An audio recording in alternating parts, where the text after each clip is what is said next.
This is the Detroit Sports Podcast Network. I was trying to get it how I live. I want them dead presidents. I want to pull up, head spin, get it, get fly. I got 6 jobs, I don't get tired. I don't get tired.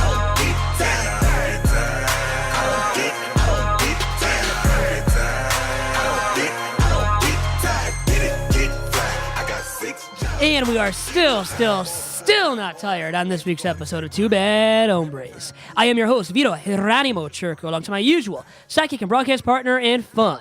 That is a Doc from Doc and Jock, John Charles McElroon. John, how are you doing?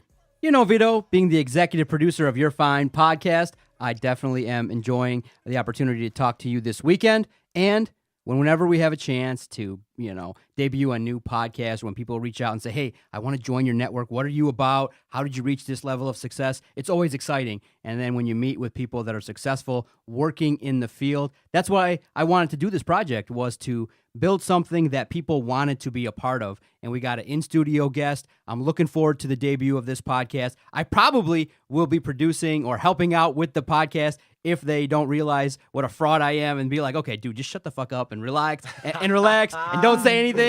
They'll Which realize, you should be doing, by the way, John, all the time. Like every single chance you get, you say that to him, please. Green light, huh? Right? Green And light. it is Jake Riepma, by the way, from the Riepma and Faust show. Jake, glad to have you on board. You're starting off next week officially via these DSP network airwaves. Yeah, we couldn't be more excited to be on board. And like you said in the opening, man, we've got a great thing going here with Detroit Sports Podcast. Alex Faust and I have been doing the show together. I mean, from anywhere you can imagine, from the base. We started in a basement in Rochester, and we went through when I was in in Chicago, going to school at Northwestern. We've been through a lot, and we're excited to start a new chapter with Detroit Sports Podcast. And you work at the Ticket as a producer as well. We're talking a little bit about that. We have to talk about that, obviously, here, too. Up. Yes, have to bring it up. I do spend a little bit of time at the 90, the 7, the 1, the Ticket, which we were talking about beforehand. It's a lot more fun to play ping pong there, shoot hoops when they actually do some of the work that they have me doing there. But yes, I do find myself at 97.1 The Ticket quite often, and they pay me for it, which is crazy. They pay you for it, which is great. John, we got to talk about that. Oh, no, God. I'm joking. Let's not start that yet. Here we go.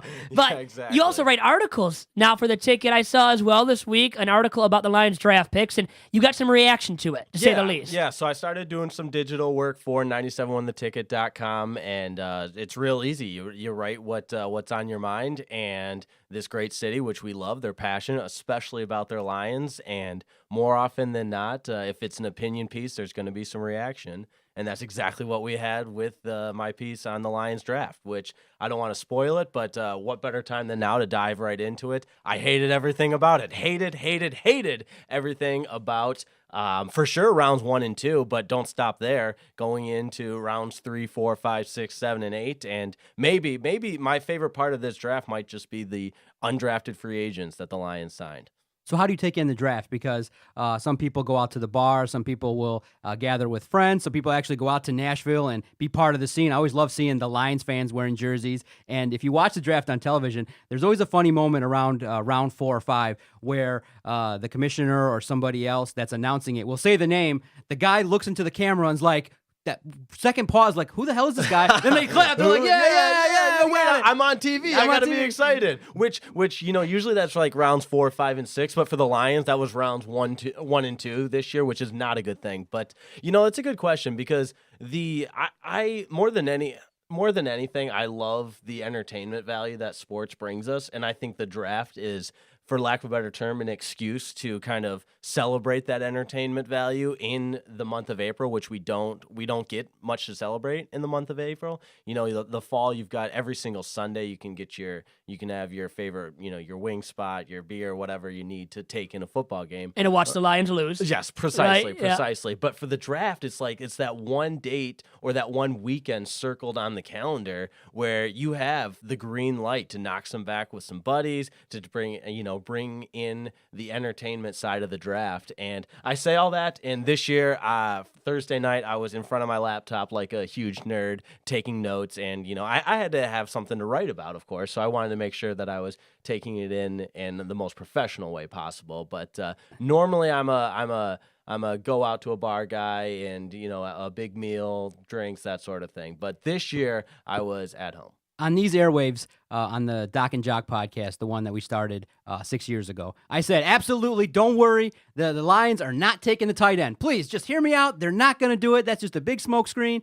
And then the 8th pick happened, and they obviously, you wait the 10 minutes, and you're like, okay, odds are likely Goodell's going to go up there and announce a trade because, Bob Quinn was going out there saying, look, I think we're going to trade this pick. There's a strong chance if someone makes a fair offer, we're going to trade this pick. And then they announced it, and I'm like, okay, it can't be the tight end. It will never be the tight end. And he actually went up there, and Roger Goodell, and he's like, with the 8th pick, the Detroit Lions select TJ Hockenson, the tight end. And collectively, we've seen videos all over. Adam was not happy. I was not happy. I just, physically, what I felt, honestly, was like that feeling like, that flush feeling in your face, like the wind has been knocked out of your sails. And I was just sitting there watching the TV, and my hands were right to my head, and I just was like slumped down in my chair. I'm like, look, I get it. It's not an awful pick. I don't think TJ Hawkinson's going to be a bust. But if no other Super Bowl caliber team does this in terms of selecting tight ends that high, and the Lions consistently do it, I just have a hard time being positive about it. But in the end, knowing what his job is going to be, I see a role for him. I just wish there was a way to take him 15th through 30th. Would have been so much better. 8th, it was hard for me to be happy about it. And I let out a sigh, and my daughters were like, Daddy, what's wrong? And I'm just like, It's just the Lions again. It's just the Lions again. Well, you know what? The usual. The Lions Super Bowl is a draft, right? I mean, because they haven't made the Super Bowl in their franchise's history, and then you lose the Super Bowl. I mean, I know you would say it, John would say it, Adam would say it, the guy next door to us would say it, everywhere in this world would say the Lions, if this is their Super Bowl, they lost the Super Bowl. Right. And they might have gotten blown out. Now, that's more debatable whether or not they got blown out, but they definitely lost the Super Bowl. And that's exactly what I wrote about in that piece on 971theticket.com. This is the weekend where every single franchise can walk away selling some sort of hope. You can have that good feeling. There are no wins and losses in the standings for the draft. You don't take an L, if you will, over the course of the draft weekend. But it felt like we did, right? It felt like first with the round 1 pick, then with, don't even get me started on the Who is that second guy from pick. Hawaii? Can you even say his name, by the way? A 4th round value guy? 5th round value, maybe? At best, right? Right, A 4th round at fifth best. round best. It's at bad, best. man. And ESPN didn't even have video on the I guy. Because nobody expected him to be taken at that time. So it felt like the draft, we were just taking loss after loss after loss. And then you start to look around the division. You know what Chicago's going to be like. You know what Minnesota has and Green Bay loading up. And you just think, where is the hope for this franchise in the NFC North? And it's hard to sell hope. And 3 guys went off the board after TJ Hockenson who were better picks, in my opinion. Yeah. You had Devin Bush. You had Ed Oliver as well. Ed Oliver first, then Devin Bush, right? And then the lineman as well, who was the top lineman in the draft. And they could use line help on both sides of the ball. And I'm thinking, they're taking a tight end? I mean, I know you had an issue at tight end, but that's a position not of huge impact, right, typically. Now, with their offensive style, running the football, they want to get back to that with new offensive coordinator, Darrell Bevell, who was with the Seahawks previously. So I get that run heavy. He's a great run blocker and whatnot. But, man, at number 8, with those guys left on the board, defensive impact players. Precisely. I use the term a luxury pick, and they're just not at the point where they can make luxury picks. There's too many holes in the roster. And I know Lions fans, we don't need to talk about taking a tight end in front of a can't-miss generational defensive line talent, Eric Ebron and Aaron Donald. But history is repeating itself. It might be. What it feels and like. didn't they learn? And now, don't you think, Jake, this season coming up is a huge season for these guys, Bob Quinn and Matt Patricia. And if they go 6-10 again and fail, because that would be failing, they're going to be out of jobs, more than likely, it seems like. 100%. And I think you could have even made that case. Granted, it was Patricia's first year, but last year, and I don't want to dwell on the past, but it was Bob Quinn's 3rd year. He was on the record saying this is a better team than 9-7. Okay, you bring in Patricia, you get a 1-year grace period. This will be Patricia's 2nd year, Bob Quinn's 4th year, and it's on the record him saying this is a better than 9-7 team, which is why you fired Caldwell back up when that decision was made. It was because this team is better than 9-7, and it feels like, again, There are no wins and losses in the standings in the month of April, but it feels like this team is trending in the wrong direction. Now, I don't want to be, dark and gloomy guy, but that's just what it feels like. You have to say it, I think, at least, John. Okay, I want to play devil's advocate just a little bit, okay? Because Yeah, now, bring some positivity to this. We don't have a my lot of it friend. here. Yeah, bring it over this way. Okay, because you realize that not all the picks that the New England Patriots make are super sexy, okay? They went out and drafted Chase Winovich, a guy that maybe many people will say was maybe the third best defender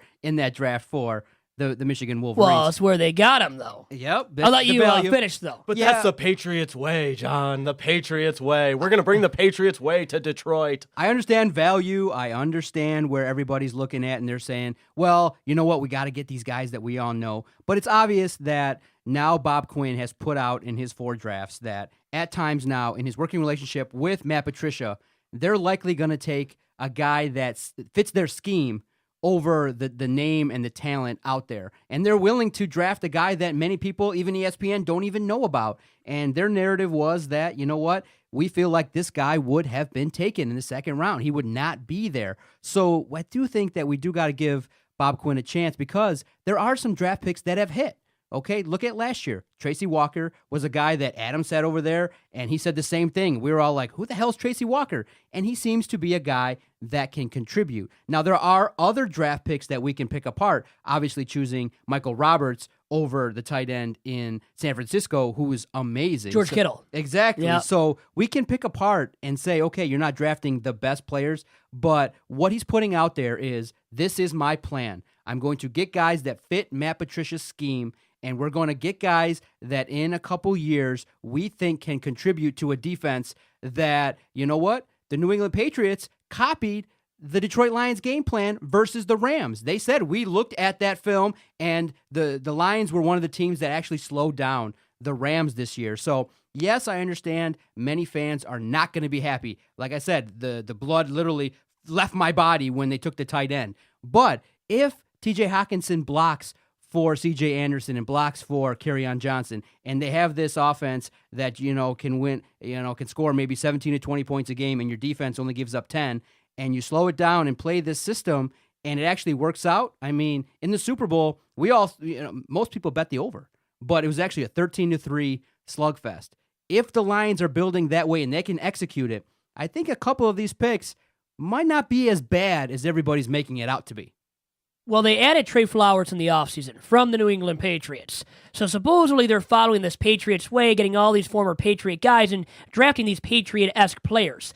But if you need linebacker help, and I still viewed the Lions going into the draft as needing linebacker help, then you have an impact linebacker available right there, out in the open, right in your grasp to take. And you let him walk, and you let him walk to the Pittsburgh Steelers. So you know he's going to be an all-pro now. Impact pro year in, year out, because he's going to the Steelers, and he was on the board, available. And I don't want to showcase my Michigan bias too much, but I think a lot of people, Michigan State fans as well, you yourself, Doc, can say Devin Bush at number 8, more impact than TJ Hockenson, who might be good. I think he will be as part of this offensive scheme, but you could have waited and gotten another tight end or maybe traded back into the draft and gotten him in the first round. Well, clearly there's value there. The Steelers traded up to get him, so Right. they felt there was value there, and it's going to be difficult. I also am curious what you guys think about this, just from the individual player's perspective.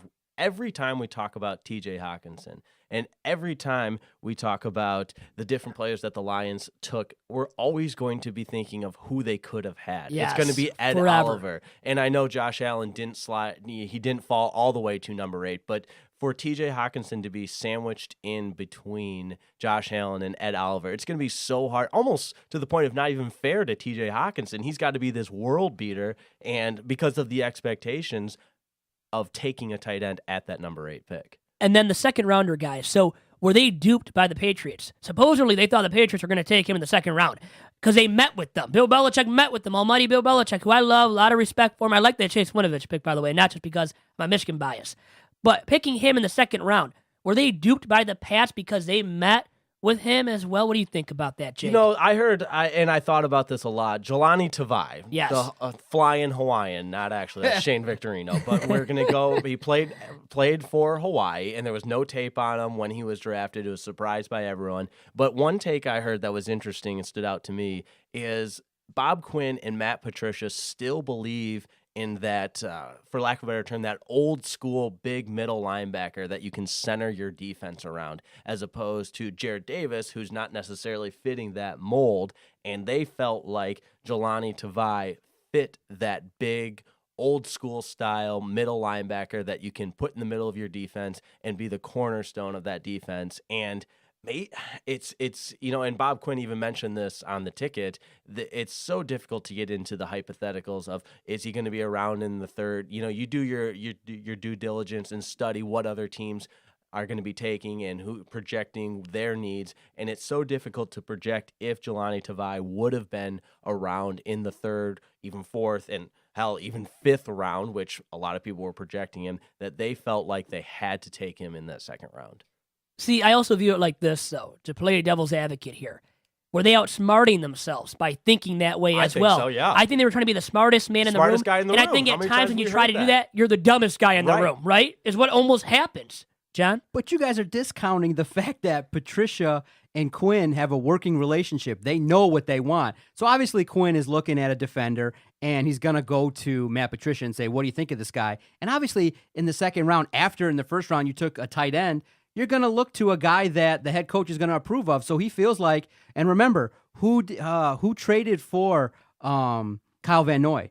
The defensive coordinator was Matt Patricia. So he saw something there, and obviously when he gets there, he turns into a productive player. So look, I can understand everybody's angst. And the one thing that bothers me is when reporters or when people are like, I don't understand why the fans are so upset and so angry, and and none of these guys have ever stepped on a field. We've never seen them practice before. Well, the Detroit Lions have earned no credibility and no Yes, respect. thank you. The Detroit Thank you. Lions are the one organization where you can make assumptions, and even if you're way wrong, you're likely going to hit on something that's wrong, because even though you might not be exactly right, the Lions organization just doesn't have a track record of success where everyone can just be like, I unconditionally trust Bob Quinn and Matt Patricia. But in the end, what you guys are asking is this: are the guys that are brought in as good as other people?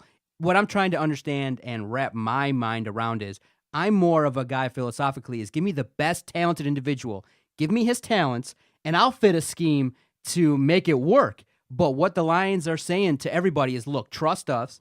Please trust us that we're going to take anybody, and we're going to make it a scheme where we can really take anybody and make it fit. That's similar to what goes on in New England, and I can understand that. They can take guys that nobody thinks is going to be productive, like a Kyle Van Noy. He goes there, all of a sudden he's a piece. So if they can execute it, they will be the smartest guys in the room, but I understand those that don't trust it. The odds are, if you're betting, the odds are it won't work, but there's still a chance, a better than average chance, a puncher's chance, that these guys could work out in a defense if we give it time. I think we're being a little bit overcritical, Jake included, but I understand it. I definitely sit here and understand why people are nervous, why we all look like, holy crap, Greedy Williams, Ed Oliver, Chase Winovich, they're all going to be in the Hall of Fame. Our guys aren't going to be that good. Yeah, I'm gonna remember this conversation, Yeah. and this is what always gets me too. I hope that I'm wrong in this case, and all of us do. and I don't, and I'm getting a lot of backlash from you mentioned it, and I hate to call them out this way, but that portion of the fan base that blindly trusts, and I think that's great, but I can't sit here in good conscience in doing that based on the track record of this franchise. I want to be able to. I want to say, oh yeah, Bob Quinn, the Patriot way, Matt Patricia, yeah, they'll get pieces to the puzzles. Forget about the generational talent there. Forget about Ed Oliver passing on him. Forget about passing on Greedy Williams. They don't fit the culture. They don't fit our scheme. I want to be able to do that, but my nature is look at what was there. You talk about pieces.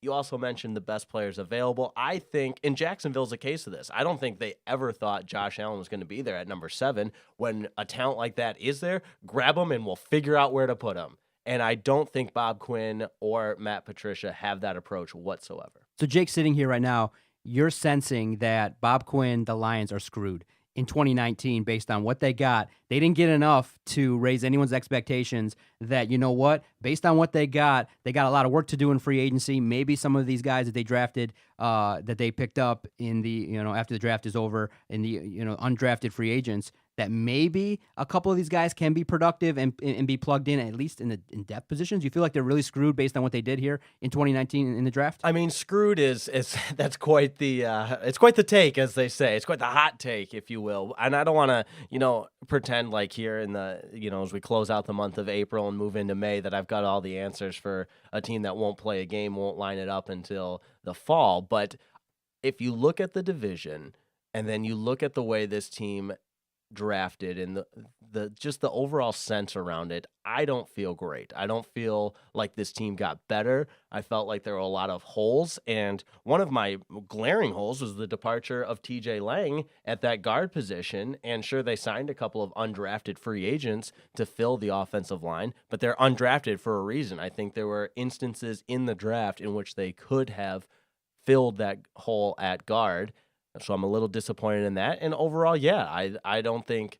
I mean, again, screwed is a very big word to say here in the spring. But I am not optimistic whatsoever. But I want to be wrong. I want to add that in there. I want to be wrong. And everyone knows Lions luck, because what will happen is they will build the number one defense. It'll be great, but because they failed to upgrade the offensive line, Stafford will roll an ankle within the first 3 games, and we can't score the ball. So the offense will be a struggle, and that's what when you're a Lions fan, you realize in football, when you build a team, you just can't plug every hole every time. But with the Detroit Lions, I just say, hope springs eternal. And right now, in the spring, I'm happy with what's going on. We passed some of that my way. Yes, for whatever reason. In the spring. Yes, all right. Once August 1st hit. We talked about that towards the beginning of the show. Like, why can't I feel good about this Lions team? Like, this is the time of the year where I should feel good. I should feel optimistic. Lie to yourself. Just lie to yourself. That's what the rest of the Lions Be a true Lions fan. do. Yeah, be a true Lions fan and lie to yourself. You're right. Yeah, well, another one is, you're not a loyal Lions fan if you question what the front office is doing. Bullshit to that, question what they're doing. That's what fans should do. Think about it. This team has failed for so many years. We should be questioning it. It's okay. It's okay to wonder what this approach is and how it's going to work out. No Super Bowl appearances ever. Right there is why you can doubt and criticize the Lions forever and ever with their draft picks. The list goes on. Right? One playoff win in 50-plus years, however many it is. Stafford's this. We're paying him like a franchise quarterback. We treat him like a franchise quarterback.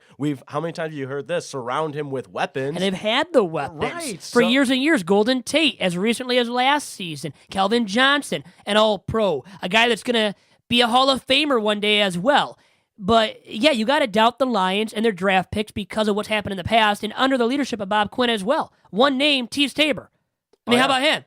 I mean, you bring up that name, and you can doubt the Lions' draft picks forever and ever, I think. And they just don't have the cachet of the Patriots, who have hit, swung and missed, too. They miss on guys, they do. But because of their Patriots, with the success over time, they have the benefit of the doubt. I mean, even like Chase Winovich, he's not a home run selection maybe for other teams, even in that round. But because it's the Patriots, everybody starts thinking, well, yes, this guy, instant success out of him. Even though he's not an every down guy, he's going to be hugely successful. The Lions don't truly have that cachet at this point. Now, I know everyone wants to grade the draft and things like that, but I'll ask you guys this. Let's grade Bob Quinn, because I think one of the mistakes that he made early on was, I think when you're a new GM, sometimes it's hard to think 3, 4, 5 years ahead. I think the biggest mistake he probably made was, and maybe he was forced, and that's the main argument, is who made the decision to keep Matthew Stafford? Because extending Matthew Stafford to that massive contract, while yes, I understand that it's competitive based on how everyone jumped him as soon as Stafford signed that deal, a bunch of other quarterbacks are making a boatload more money. I'll say this, okay? If Bob Quinn was an OG, a guy that knew what he was going to do, he would have set up a scenario in which he would have made Stafford earn it. And I think if he was really the general manager that was free to do whatever he wanted, he would have picked a game manager and would have been with the trend of going cheaper at the quarterback position. And so for that, I'm going to give him a grade of a C+.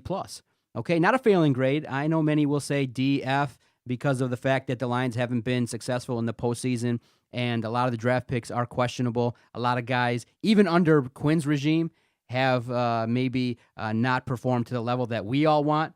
But I do think, though, that now the working relationship, the way I'm going to view it is, this is just year 2 of the working relationship between Quinn and Patricia. So I'm going to give him a C+, but I do think he has to get this team moving in the right direction, some forward momentum that we can talk about. But I think his biggest mistake, if he gets broomed out of here in a year or two, is going to be when he had the chance, one, to broom out Jim Caldwell, and two, to not sign Matthew Stafford to that extension. I think those will be the two biggest mistakes if he's not successful. I think he should have right away come in and said, I feel like he played the game of, hey, I can get a couple more years on a deal by keeping Caldwell, keeping the bosses happy, when he should have came in and said, dude, Jim Caldwell is not the guy. We said it on the podcast back then. Caldwell's great Monday through Saturday. Sunday, he's not the guy. I think those are big mistakes. But if you're playing the game of, hey, I can get an extra year or two out of the Fords, then he's an OG. He's a genius. But if we're playing the game of, hey, I need a winning product here on the field, then I think that maybe sticking with Matthew Stafford and forcing him into being a game manager now with Darrell Bevell and what offense you're going to put out there, it's going to be horrendously bad for fans to look at and go, man, Stafford's throwing the ball 18 times a game for 180 yards and a touchdown. It's going to be bad. It's a bad look. You can't pay a guy $27 million to do that. Well, the team surrounding him was bad last year. Now, the bad thing is they had a PR nightmare on their hands when Bob Quinn said that with hiring Matt Patricia, they were going to be a better team winning consistently more often than with Jim Caldwell. Because he said that, it set himself up for failure. Realistically, as fans, I think we should have realized that team last year wasn't going to be that good. It was going to go about 6-10. So I think that was all right, but this year now, you have to have a quick turnaround, an instant turnaround. And you have to win more than 6, win more than 7, win at least 8, and I say really win 9, and contend for a playoff spot, Jake. What do you think? No, I agree, and it's to throw out a letter grade. It'll go in one year and out the other. And again, we're in the spring here, which it's not necessarily.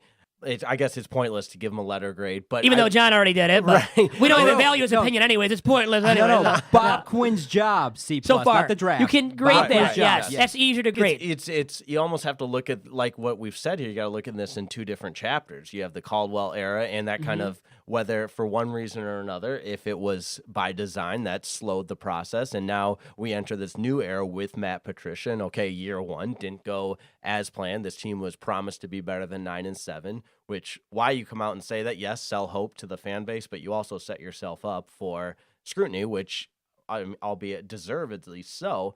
But I think there's been times where Bob Quinn has made moves as general manager that would bring hope to this fan base. And you think about not even in the draft, but bringing in guys like Snacks Harrison and giving that defense a different look that again, that you can be proud of if you're a Lions fan. You've got guys on the offensive line. We think Frank Ragnow is going to be a contributor in this league. Graham Glasgow is going to be a contributor, an impact player on the offensive line. And if you're at that point, I know I've said I'm not optimistic, but there's been, if you are one of those fans that blindly buys in, there's enough substance there to do so, but I'm still not at that point. So I think this is the make or break year.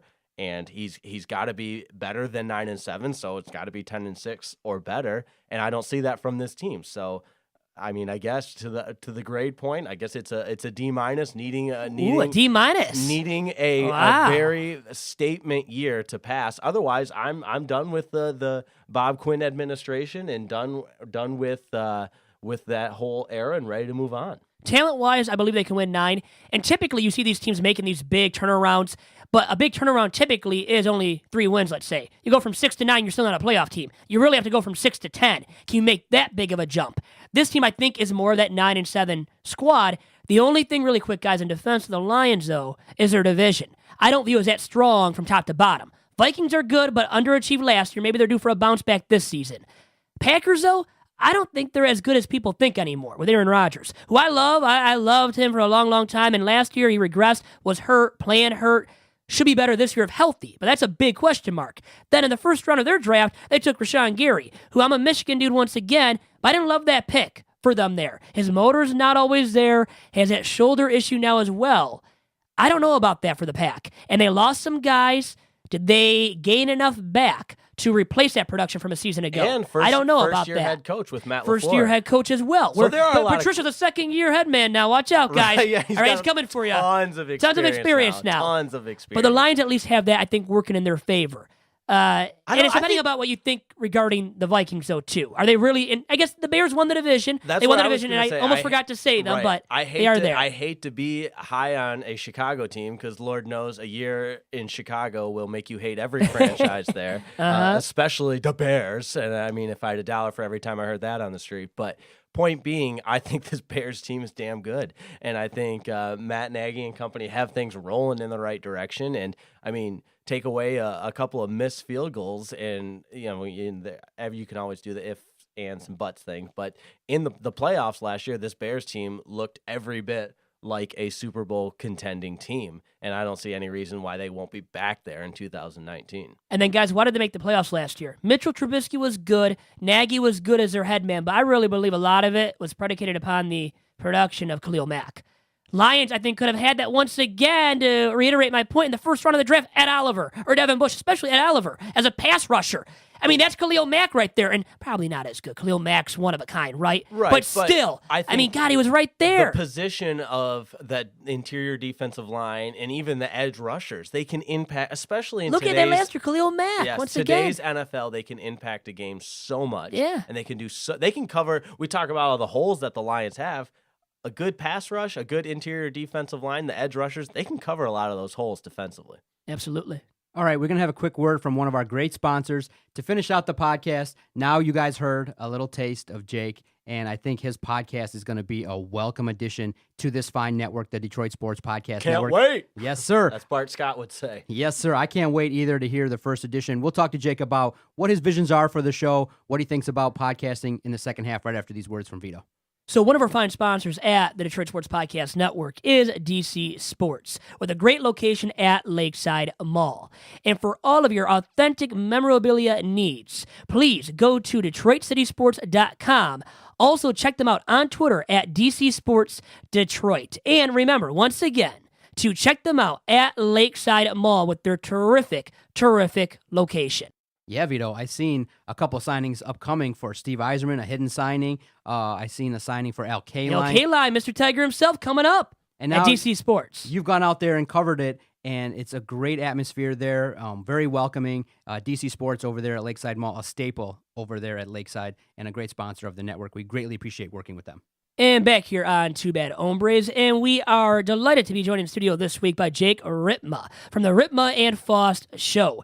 And more delighted than ever having Doc alongside me for this very podcast. So, Jake, thanks for coming in here and being a guy that actually has some valid points. Hey, my pleasure, guys. It's been a blast chopping it up. I mean, I love the studio. We got the Detroit Sports Podcast Network. You got the banners on the wall. I mean, the vibes in here, I'm loving it, especially coming from someone who's done shows and just about anywhere you can imagine. I'm looking forward to being in this studio with the Chauncey Billups poster right there in the Detroit Free Press. We got the Bad Boys, of course. I mean, I every inch of this studio, I'm loving it.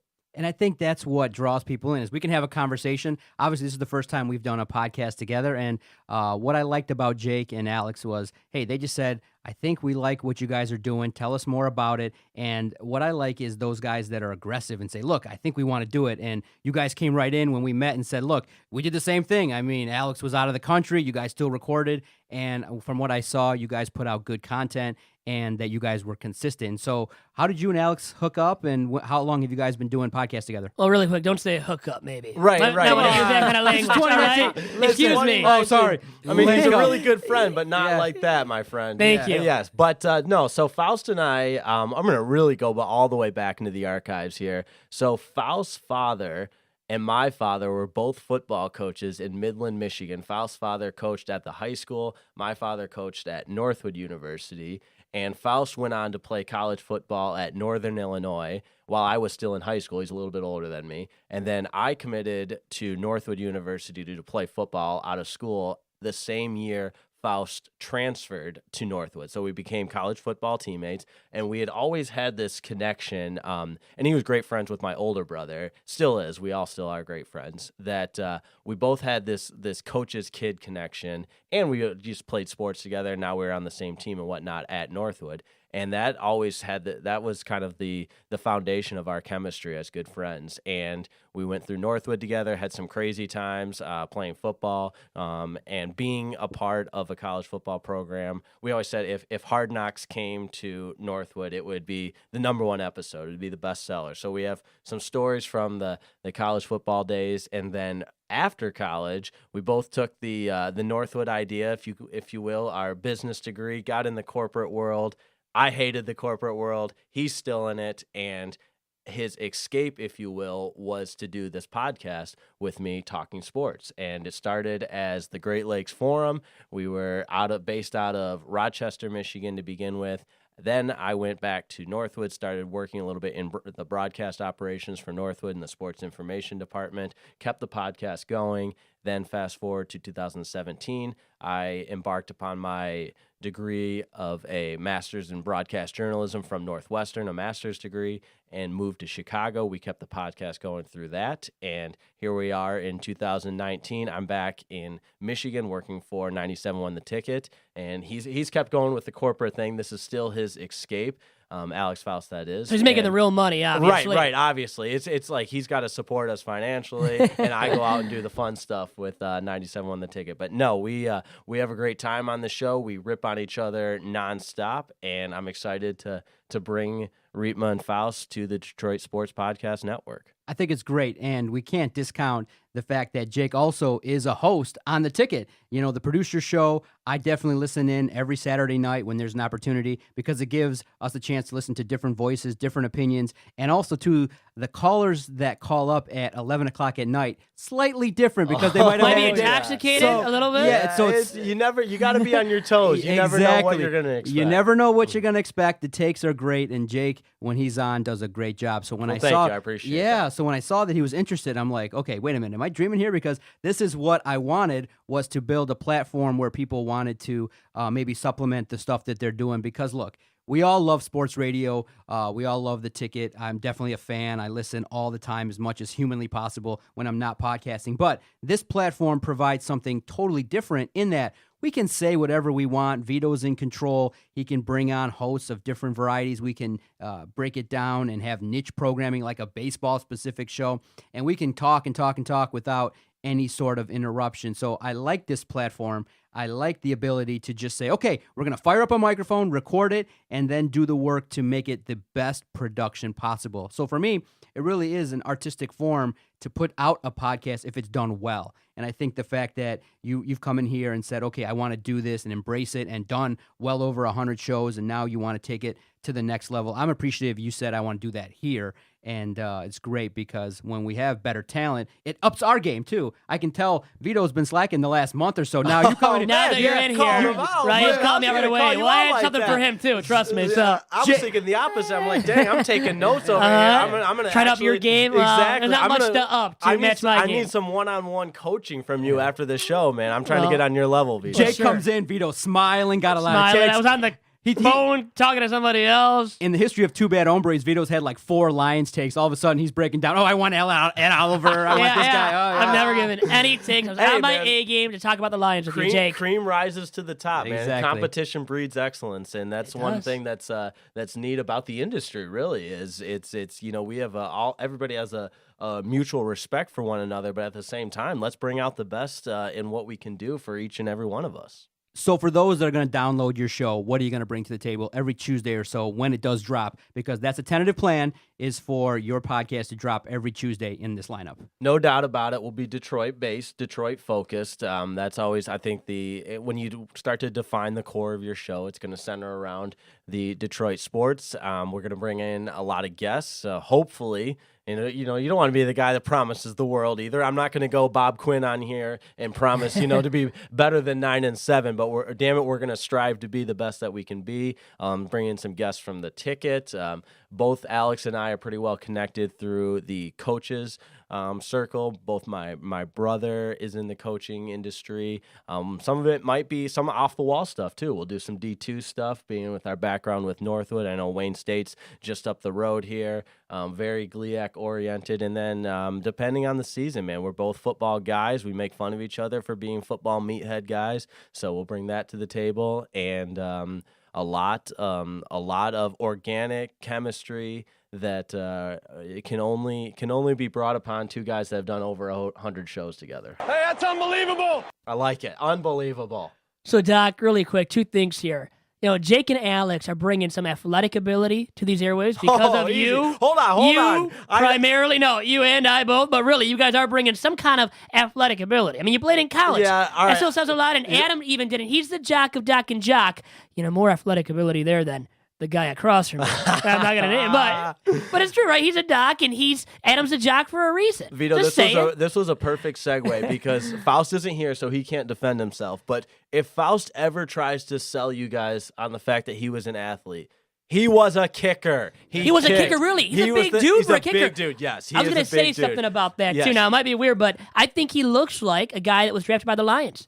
TJ Hockenson, I think a little bit. Now, I haven't seen Alex many times in person. Faust can't hear this, man. Faust's raise his ego, right? Yeah, Faust's head's not going to be able to fit in the dorm. The time we're going to show up to do a show here, and Faust's head isn't going to be able to fit might blow up, into the studio. Yeah, but Faust, all right, I'll give him credit. He's 6'4", big dude. He CrossFits. I'm sure he'll tell you all about that. We make fun of him for that. But Faust was one of the biggest kickers. I can't believe he was a kicker. I would have never thought. I know John would not have thought that either. No, the best part about what you guys are bantering about is, I don't know if you guys are fans of Katie Nolan, but when people talk shit sometimes, Katie Nolan's like, okay, fine, you can run the 40 in this much speed. So she calls him out, puts him on video, and they're all talking shit like, I can run the 40-yard dash in under 5, and they run, and they got like a 6'2", and she's all looking at him like, dude, you said you could run it. I love that. You suck, put your son. money where your mouth is. So Vito's out here calling me out. Look, I am an athletic specimen. I played tennis in high school, okay? Oh, yeah. Hell yeah. Tennis. I was number 1 singles all the way. I started off at number 4 singles, worked my way up to senior year, number 1. And We're at what high school, by the way? East Detroit High School, Mm-hmm. East Side. Very reputable. So, look, you may tout everyone else as being a more athletic specimen than me, but, outside of anyone calling me out to try it, hey, I'm a scratch golfer. I can do the best that I can do. I can do a lot of great things out there, maybe that you guys don't know about. And tennis You mean and golf. putting? Like on the putt course at CJ Barrymore's or something? More like that? Yeah. But tennis and golf, you can play the rest of your life. Exactly. So you're Do smart. you still play tennis? He doesn't play tennis It's anymore. been a couple years, Yeah, but I it's can been a still swing the couple racket. years is what? 6, 7, 8, 9, 10 years? 10 years ago? I think in the last couple of years, the most exercise I'm getting is lifting this coffee and drinking it during these podcasts. Yeah, maybe getting your blood pressure up when I'm talking to you, like I am right now, and criticizing you. He is a very good podcast host, and producer of Two Bad Hombres each and every single week. So I got to give him that much. Where can we find you guys on social media when people start following you when all the shows drop? Absolutely. Big on the Twitter game at Riepma and Faust Show. RIEPMA is Riepma, and the little and sign and Faust Show, FAUST. And then we're big on Facebook, same thing, Riepma and Faust. And the Twitter is the easiest. You just tweet all those links on there. We're on iTunes, we're on SoundCloud and Google Play for all the Android users. I'm an Android user. I love Google Play. That's another thing I'll argue with anyone about. Now, the last thing from me is because I'm always fascinated by those that are working in the industry. So when you sit down for your interview at the Ticket, are you a little bit nervous? Because this is a nice opportunity, obviously, in Detroit, a top 15 market, a lot of great history in Detroit sports radio. You're applying for the Ticket. Maybe you're a little bit nervous. What were you expecting, and what's their way of gauging your sports knowledge? Do they ask you like a test type situation like you hear over at ESPN, or is it more of a kind of informal conversation and things like that? What's it like in the interview process to get on one of the biggest stations in the country? Yeah, no, that's a great question. And my process was a little bit ongoing, so it was a little bit more unique than a lot of people that are brought in for a similar position. So back up, as I mentioned, went to Northwestern for grad school, and Jamie Samuelson, also a graduate of Northwestern, was good friends with my mentor, Dave Revson of the Big Ten Network. So dropping names here I know, already, right? John. Look at this guy. I know. I got to. But I like it. Let me get a bucket to drop those names in next time. Dave been on this podcast. That's awesome. Oh, really? No, Yeah, I gotta hit him up about that then. right. But long story short, I had expressed interest with Dave in getting back to Michigan, being from here. And, I got to introduce you to my buddy, Jamie Samuelson, because they went to Northwestern together, reached out to Jamie Samuelson. So my process began with, for lack of a better term, in this industry, there's so much networking that goes on. So I was brought in when I was back from school around this time, actually. Did a job shadow with Jamie during spring break, and then they brought me back for an interview in the summer, and that was all the interviews. I went through 3 total, if you count the job shadow, an interview, and then one final interview in August. All of them were very practical, if you will. So I sat in the studio with them, went through kind of what the daily shows were like, and it was more of, is this guy going to be a fit with what we're doing? And I don't know what it was that I think having Jamie kind of on my side, if you will, helped kind of make with Tom Milliken, the executive producer, and then, of course, Jimmy Powers, the program director. Having Jamie in my corner definitely helped, and then having the portfolio that I built through both Northwood and Northwestern helping a lot. That I don't know what it was that became the final, okay, let's have Jake become a member of our team, but when they made the call, it was an easy yes. So really quick, you got your master's at Northwestern. Mm-hmm. Now, Northwestern is not the greatest athletic school. Hey, I know now. that much. Hey, No now. offense to you. Hey, now, 3 consecutive years of really, you look at the numbers, Big Ten football, only 2 other programs have won more Big Ten football games over the last 3 years. And I'm going to back my Wildcats here. Only Northwestern and Ohio State have won 3 consecutive bowl games.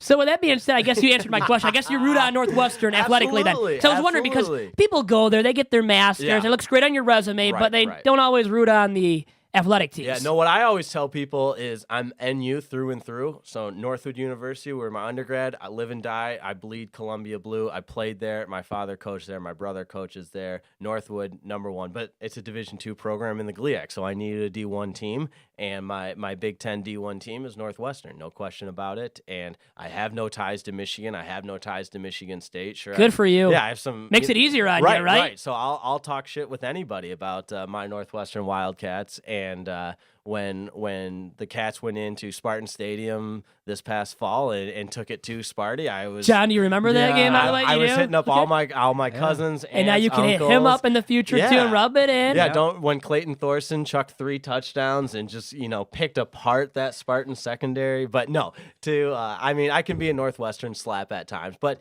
Northwestern, the education speaks for itself. That's why I was there. A great program, learned a lot. But I learned a ton. I think you learn a ton in the industry. And at Northwood, I was thrown into the fire. I was the play-by-play voice. I was doing coaches shows, and that's really how you learn. So I'm so thankful for my time at Northwood too. And On the job, you almost learn more. Yeah, and the best part was Jake figured out, you know what, maybe I'm not going to go to the boss to get on Detroit Sports Podcast Network. I'm going to go through Vito, and then Vito is going to be my in. Yes, I'm to the get on the network. liaison, the easier dude to deal with. Exactly. That's right. Yeah, We talk about networking, right? Exactly. So Vito hits me up. He's like, I think these guys want to be on the podcast. I'm like, all right, let me listen to him. So I listened. I was impressed, and here we are. So Jake's a smart guy. He realized, look, work hard. Whoa, I've got you fooled then. That's right. We got to hang out more, John. Exactly. He's a guy that fools everybody and hustled his way on the network, and he'll tell that story to everybody out there that he hustled his way onto the network. It's awesome stuff, man. We're lucky to have you. Like I said, the interview that we had with you went great. We just,